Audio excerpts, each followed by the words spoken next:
Assalamualaikum warahmatullahi wabarakatuh. Kembali lagi dengan saya Muhammad Samsudin. Di kesempatan kali ini saya akan menceritakan sebuah cerita yang berjudul Akhir Kisah Babi Ngepet yang Serakah. Langsung yuk ke ceritanya.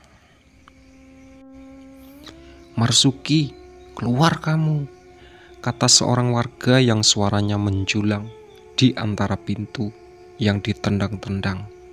Teriakan dan umpatan kasar dengan diakhiri namanya. Marsuki hanya terdiam di dalam kamarnya. Rumahnya yang besar malah semakin membuatnya tersesat. Ia tak tahu harus pergi kemana atau kabur kemana. Adapun warga yang di luar sana sudah mengacungkan kepalan tangan, tongkat, golok, dan celurit. Marsuki adalah seorang juragan di desanya. Bukan suatu hal yang berlebihan jika di tangannya puluhan warga desa menggantungkan hidup. Aset milik Marsuki meliputi sawah, kebun nanas, dan ladang kentang yang totalnya belasan hektar. Ia juga memiliki tambak ikan gurami dan lele, 30 ekor kambing, serta 50 ekor ayam yang selalu menghasilkan daging dan telur berkualitas. Semua itu dikelola orang-orang yang ia rekrut ataupun orang yang bertamu sendiri kepadanya untuk meminta pekerjaan.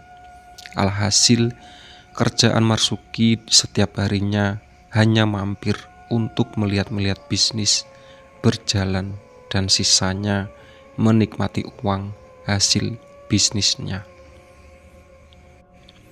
Kekayaan membuat ia dan keluarganya menjadi orang nomor satu dan sudah pasti terpandang di desa. Rumah Marsuki seakan terlihat seperti istana jika dibandingkan dengan rumah warga yang lain dengan pagar menjulang dan kolam ikan di depan rumah. Beberapa orang di desa juga menghormatinya dan menganggapnya sebagai tokoh masyarakat. Setiap orang bertemu dengan Marsuki, orang itu mencoba bersikap ramah. Bahkan ada yang gemar mencium tangannya, ibarat orang tua sendiri. Ia memang terlihat seperti orang penyelamat dan membukakan lapangan pekerjaan bagi orang yang membutuhkan, termasuk pegawai-pegawai di kantor desa. Meski begitu, beberapa orang lain merasa bahwa kekayaan Marsuki dan asetnya berlimpah tidak diimbangi dengan pemelukan hak-hak karyawannya. Kenaikan upah yang dipinta petani untuk sawah dan kebunnya belum dipenuhi sejak 6 bulan lalu, di saat ia berjanji akan menaikkan maksimal 3 bulan.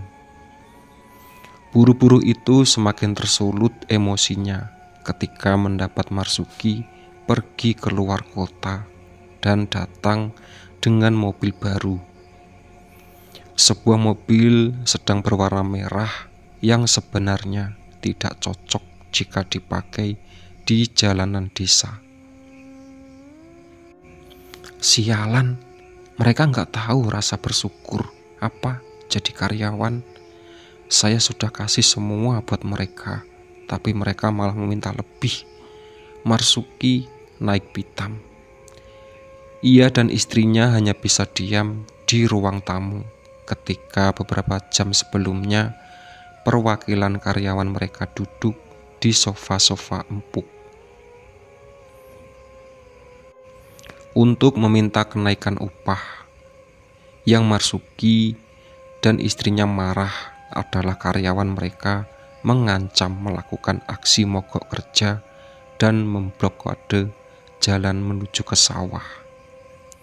ladang tambak dan peternakan Marsuki jika dalam waktu 2 bulan Marsuki belum menaikkan upah mereka. Hal itu dirasa mustahil bagi Marsuki karena mobil sedan merah yang bersanding dengan 3 mobil Marsuki yang lain masih harus dicicil dengan biaya yang tidak murah. Bagaimana caranya kita mendapatkan uang tanpa membuat mereka marah-marah lagi? Tanya sang istri kepada Marsuki. Pria itu mundar-mandir di ruang tamu dengan mata yang bergerak ke segala arah. Setelah melakukan hal tersebut untuk beberapa menit, ia tersenyum seperti anak kecil yang menemukan uang 100.000. "Mas, kalau kamu nanti kenapa-napa gimana?" tanya sang istri. "Tenang saja, ini cara yang jenius untuk memecahkan masalah kita," ujar Marsuki sembari mengenakan jubah. Agar dapat memecah emosi warga dan mendapat uang sekaligus, Marsuki memutuskan untuk melakukan pesugihan babi ngepet. Dengan adanya isu babi ngepet, ia berharap bahwa seandainya kita terlihat, warga akan mengikuti isu tersebut dan melupakan janjinya Marsuki yang tidak ingin ia tepati untuk menaikkan upah karyawan. Marsuki juga mengincar orang-orang yang tidak ikut dalam golongan pekerjaan, meminta kenaikan upah agar terciptalah sebuah fitnah bahwa pencuri di desa diakibatkan orang-orang yang membutuhkan uang yang tak lain adalah pekerja golongan pekerja peminta kenaikan upah. Sebagaimana yang diarahkan oleh dukun mereka, sang istri bertugas untuk menjaga lilin agar tidak padam, dan Marsuki menyasar rumah sebagai seekor babi. Istrinya kaget bahwa pesugihan babi ngepet ini berubah wujud. Suami yang ia kenal menjadi seekor babi dalam waktu sekejap saja. Dengan modal keberanian saja dan ketangkasan sebagai babi, Marsuki mencari uang ketika korbannya sedang tertidur pulas. Ia akan menggesekkan hidung babinya ke tembok, lalu uang dengan ajaibnya akan muncul di hadapan sang istri. Hal tersebut ia lakukan setiap 2 kali dalam sebulan. Tak disangka ekspektasi Marsuki terwujud. Warga terkukus yang kehilangan harta benda sudah saling menyimpan curiga kepada pekerja yang saban hari membahas kebobrokan Marsuki di kedai kopi. Bahkan Marsuki mendengar beberapa bertengkar dan hampir saling bunuh. Marsuki senang mendengarnya. Ia memiliki jalan keluar dari janji-janjinya di saat keuntungan ia dapatkan dengan mudah sebagai babi ngepet. "Marsuki, kamu gak bisa kemana-mana," kata salah seorang dari kerumunan di depan rumahnya.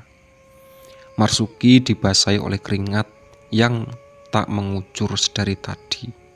Ia juga tidak tega melihat istrinya menangis. Sesegukan di dalam kamar. Semua ini karena kesalahan kecil yang ia lakukan sekitar 1 jam lalu. Ketika Marsuki ingin mencuri sebagai babi ngepet, ia tidak sengaja berjalan dengan jumawa melintasi lampu sepeda motor yang lewat. Karena panik, ia malah masuk kembali ke dalam rumah. Pengendara motor yang melihat seekor babi masuk ke dalam rumah Marsuki sontak kaget dan berhenti di depan rumahnya. Ia melihat seekor babi di depan rumah dengan wajah yang begitu menyeramkan. Orang-orang normal pun tahu bahwa itu bukanlah babi biasa. Babi ngepet, babi ngepet.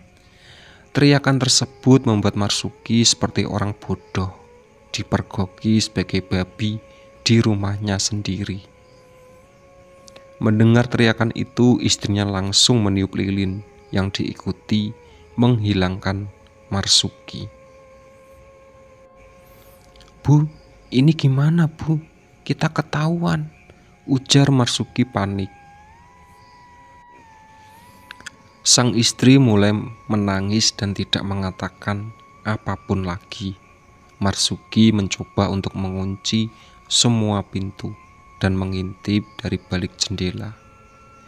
Di depan rumah warga berdatangan, termasuk pekerjanya yang ia tahu tergabung dalam peminta kenaikan upah ataupun tidak. Teriakan, makian, dan pintu yang tak henti-hentinya ditendang mengalahkan Marsuki. Ia tidak memiliki jalan keluar dan tahu bahwa detik itu adalah detik terakhir dia menjadi orang kaya. Cerita ini merupakan rekayasa dari kisah yang berkembang di masyarakat. Kesamaan nama dan tempat kejadian hanya kebetulan belaka. Itulah sahabat cerita dari akhir kisah babi ngepet yang serakah. Sebelum ceritanya aku tutup, jangan lupa subscribe dulu ke channel ini. Oke?